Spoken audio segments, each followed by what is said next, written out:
Assalamualaikum warahmatullahi wabarakatuh. Perkenalkan, nama saya Septiani Hidayat dari kelas CSD 6 dengan NIM 2017-820107. Di sini saya akan presentasikan tentang memahami model pembelajaran kooperatif berkarakter di Indonesia dalam mata kuliah Pendidikan Karakter. Dan dosen pengampu Ibu Fitria Rosmi, MPD. Yang pertama, saya akan menjelaskan tentang pengertian model pembelajaran. Pengertian ini dapat didefinisikan sebagai kerangka konseptual yang menggambarkan prosedur sistematik dalam perorganisasian pengalaman belajar untuk mencapai tujuan tertentu. Dalam hal ini, model pembelajaran ini sangat penting karena apa? Sebagai pedoman guru untuk menerapkan pembelajaran di dalam kelas itu seperti apa. Yang kedua, pengertian model pembelajaran kooperatif. Model pembelajaran kooperatif ialah model pembelajaran yang dimana berkegiatan dengan cara berkelompok, terdiri atas 4 sampai 6 peserta didik yang punya tingkat kemampuan yang berbeda-beda untuk bekerja sama, saling membantu mengkonstruksikan konsep, menyelesaikan persoalan atau inquiry sampai menemukan tujuan. Selanjutnya, konsep dasar model pembelajaran kooperatif berkarakter di Indonesia. Nah, dalam penerapannya, di sini saya mengambil dalam KTSP, yaitu kurikulum tingkat satuan pendidikan. Karena kurikulum ini memuat nilai-nilai karakter seperti kerjasama, kepedulian sosial, cinta tanah air, tanggung jawab, dan masih banyak sebagainya.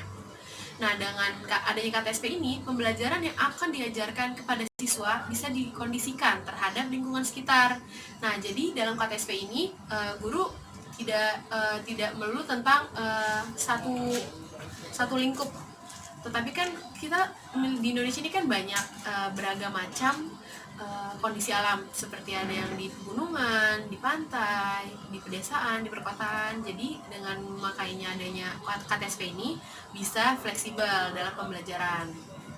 Selanjutnya ada langkah-langkah penerapan pembelajaran kooperatif. Di sini ada 4 langkah. Yang pertama, penjelasan materi. Penjelasan materi ini akan disampaikan oleh guru kepada siswa. Jadi guru dalam tahap ini guru menjelaskan beberapa materi yang akan disampaikan, yang akan dibahas hari itu. Nah, yang kedua ada belajar dalam kelompok. Nah, belajar dalam kelompok ini setelah guru menjelaskan gambaran umum, lalu guru menentukan kelompok masing-masing yang telah dibentuk sebelumnya. Nah, yang ketiga, penilaian. Nah, penilaian ini dalam model pembelajaran kooperatif dilakukan dengan tes atau kuis. Nah, tes atau kuis ini dilakukan baik secara individual maupun kelompok. Nah, jadi guru bisa mengetes dalam penilaian ini bisa individual atau berkelompok. Nah, tes individual akan memberikan informasi kemampuan setiap siswa, dan tes kelompok akan memberikan informasi kemampuan setiap kelompok. Nah, jadi ada 2 tujuan nih, guru memberikan 2 tes kepada siswa. Yang pertama individu dan yang kedua kelompok. Nah, yang pertama individu itu untuk melihat karakter siswa. Nah, yang kedua kelompok itu untuk menilai apakah kelompoknya kompak, bekerja sama, saling bantu atau tidak. Yang keempat, pengakuan kelompok. Nah, di sini maksudnya pengakuan kelompok ini adalah kelompok mana yang dianggap paling menonjol atau kelompok mana yang paling berprestasi yang layak diberikan hadiah atau reward. Nah, jadi pengakuan kelompok ini pasti di setiap proses pembelajaran ada pengakuan kelompok, ya kelompok yang mana yang aktif dan mana yang pasif. Nah, di sini disebut pengakuan kelompok. Selanjutnya ada nilai-nilai karakter dalam pembelajaran kooperatif.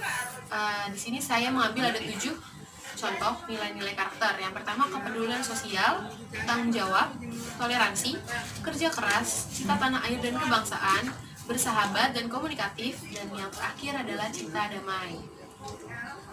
Nah, apa sih manfaat dari pembelajaran kooperatif ini? Di sini saya mengambil ada 4 manfaat. Yang pertama, saling memperoleh hasil usaha dari orang lain. Nah, secara tidak langsung dalam pembelajaran ini siswa juga bisa menghargai pendapat dari orang lain, bukan hanya dia memikirkan pendapatnya diri sendiri. Yang kedua, kesadaran bahwa semua anggota kelompok akan saling berbagi manfaat yang sama. Nah, dalam hal ini siswa juga diajarkan untuk saling berbagi, saling membagi pengalaman dan berbagi. Nah, yang ketiga, memahami bahwa kinerja seseorang diperoleh sebagai keuntungan bersama dari kinerja seseorang lainnya, serta anggota tim yang lain. Nah, yang keempat, merasa bangga dan mau bergabung untuk merayakan keberhasilan semua anggota kelompok. Selanjutnya, ada keunggulan dan kelemahannya juga nih, teman-teman. Nah, yang pertama keunggulannya. Yang pertama, bisa menanamkan nilai kemandirian pada peserta didik. Jadi pembelajaran kooperatif ini bukan hanya dilihat secara kelompok, tapi dilihat dari kesadaran individunya juga. Yang kedua, dapat mengembangkan ide-ide pada peserta didik dan orang lain. Yang ketiga, menumbuhkan rasa toleransi dalam satu kelompok maupun berbeda kelompok. Yang keempat, menumbuhkan rasa tanggung jawab, baik individu ataupun kelompok. Yang kelima, meningkatkan kemampuan sosial dan hubungan interpersonal yang positif. Yang keenam, berani dalam mengambil keputusan. Yang ketujuh, dapat meningkatkan motivasi belajar dan memberikan rangsangan untuk berpikir lebih keras. Jadi adanya pembelajaran kooperatif ini bisa meningkatkan motivasi siswa. Jadi siswa lebih aktif dan lebih ingin tahu dalam proses pembelajaran. Nah, ada kelemahannya juga. Kelemahannya itu ada 4. Yang pertama, masih terdapat aplikasi dalam proses pembelajaran. Maksudnya itu bisa jadi siswa yang tidak aktif ini tidak dipilih oleh guru. Nah, di sini tugas kita juga sebagai guru harus meratakan, semuanya harus diberi nilai juga, semuanya juga harus ikut peran aktif juga dalam proses pembelajaran. Jadi kita tidak boleh mengecap, oh ini yang paling pintar, oh ini yang tidak, gitu. Kita tidak boleh seperti itu. Yang kedua, masih merasa sulit dalam mencapai target pembelajaran. Nah, menurut saya juga masih sulit karena ini membutuhkan waktu yang cukup lama dan proses yang cukup lama, makan waktu banyak, karena dalam satu diskusi ini bisa memakan durasi yang cukup panjang. Yang ketiga, memerlukan periode waktu yang cukup panjang. Nah, seperti yang sudah saya katakan sebelumnya. Yang keempat, masih harus menyeimbangkan antara belajar mandiri dan kelompok. Nah, iya, masih sulit sih, karena ada tanggung jawab mandiri dan ada tanggung jawab kelompok. Nah, di situ mungkin guru masih bingung dalam membaginya. Seperti itu. Nah, yang terakhir, kesimpulan. Jadi dalam penerapan pembelajaran kooperatif ini di kehidupan sehari-hari cukup memudahkan guru dalam mengajarkan para peserta didik karena model ini terbilang cukup fleksibel dalam penerapannya. Ya, sebelumnya saya bilang jadi dalam penerapannya fleksibel, disesuaikan dengan lingkungan sekitar siswa. Jadi memudahkan peserta didik untuk tetap belajar sesuai dengan kondisi lingkungan sekitarnya. Terima kasih. Sekian presentasi dari saya. Semoga bermanfaat bagi kalian semua. Kurang lebihnya mohon maaf. Wassalamualaikum warahmatullahi wabarakatuh.